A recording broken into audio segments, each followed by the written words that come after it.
Isang mapagpalang hapon muli. Today is July 13, 2025. Dito ngayon tayo sa loob ng Stockholm Palace.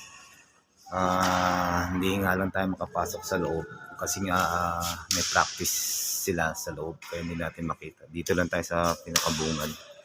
Ito yung pinakabungad ng Stockholm Palace. Sayang, may practice sa loob.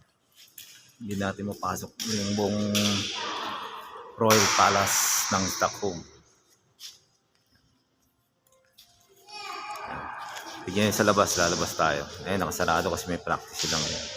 Ito yung labas naman ng kabilang side ng Royal Palace sa Stockholm. Shoutout pala kay may Dr. Maestrado. Yan. Tati Des, kay Nunoy, ang may-ari ng Sky Princess. Yan.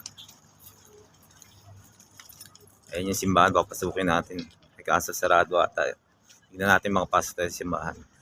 Ito yung palibot ng Royal Palace. Yan.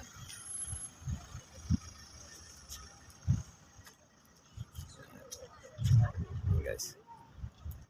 Ito yung mga loob ng palace. Oh. Nasa picture na lang kasi under renovation din eh. Yan. Ito natin yung paligid na may iba. So guys, and shoutout po sa lahat. Yan. Sa pinsan ko si Louie Pilaes. Diyan sa Compass. Shout out. Thank you and God bless.